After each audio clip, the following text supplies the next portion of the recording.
Hello good people, balik lagi sama aku Ganjar kayak Paper Clouds.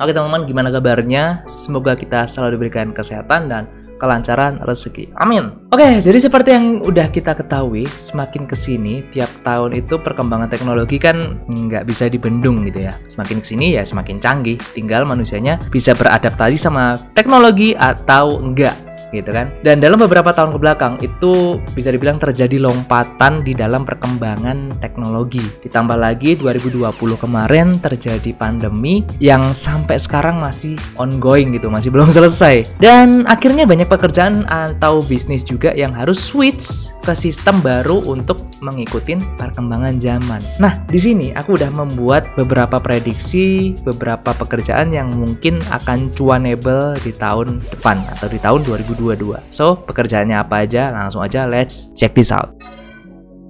Oke, yang pertama yang bakalan cuanable itu bisa desain grafis. Desain grafis atau ilustrator semakin kesini menurutku akan semakin menjanjikan gitu. Buat kalian yang udah menyelami bidang ini, insya Allah masa depan kalian bakalan cerah. Asalkan kalian mengikuti perkembangan media atau perkembangan zaman. Mengikuti perkembangan zaman di sini maksudku adalah kalian bisa memanfaatkan media sosial, internet, atau marketplace untuk menjual ya karya kalian gitu. Apalagi sekarang nih yang lagi rame di tahun 2020 itu NFT atau non-fungible token, atau misalnya teman-teman masih ada yang belum tahu, jadi NFT itu salah satu jenis aset digital yang sekarang lagi naik daun banget. Dan di sini kalian bisa jual nggak cuma hasil desain aja, tapi juga kalian bisa jual karya-karya kalian yang lain kayak musik, avatar game, video-video dan lain-lain gitu. Kalian bisa jual di situ. Dan NFT ini kenapa bisa kenceng banget peminatnya? Karena NFT juga disokong dengan pembayaran melalui kayak blockchain gitu,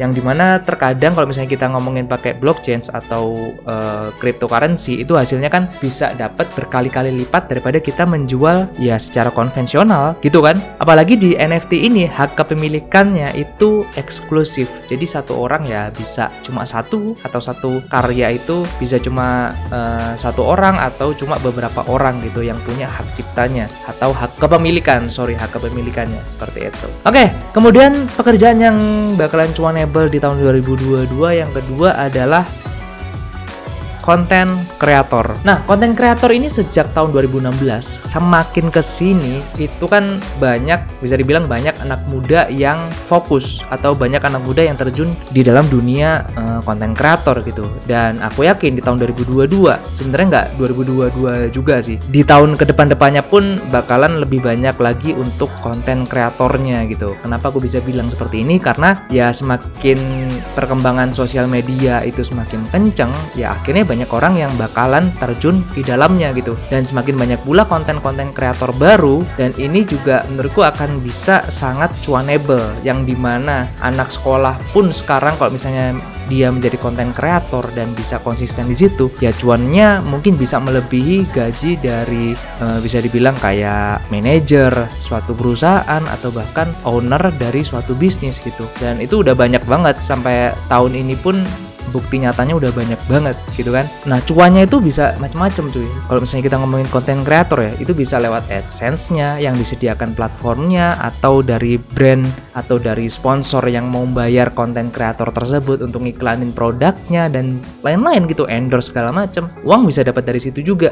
Seperti itu. Jadi menurutku semakin maju teknologi, semakin banyak platform media sosial yang baru, dan otomatis nanti pasti bakalan ada konten kreator yang baru yang akan meraup untung juga di situ. Nah, pertanyaannya, kalian pengen jadi sekedar penonton atau kalian yang jadi trendsetter? Oke, yang ketiga untuk pekerjaan yang menjanjikan di tahun 2022, online shop. Nah, nggak dipungkiri peningkatan orang buat belanja online sejak pandemi ini ya teman-teman, ini telah banyak merubah skema ekonomi gitu. Jadi yang dulunya mungkin menganggap jualan online, ya at least cuma apaan sih jualan online gitu kan, mending buka toko. Ya sekarang ketika suatu produk tidak dipasarkan secara online atau bahasa halusnya cuma konvensional aja, untuk zaman sekarang lambat laun bisnis tersebut atau ya model jualan tersebut akan mati teman-teman. Jadi aku kemarin juga sempat riset beberapa artikel di internet, jadi di CNN Indonesia di tahun 2020 kemarin, ini Kemenkom Info itu mencatat aktivitas belanja online di Indonesia itu meningkat sampai 400% selama pandemi kemarin teman-teman, di tahun 2020 gitu. Dan menurutku ini gila gitu loh. Banyak bisnis yang harus menyesuaikan sama perubahan ini. Kalau misalnya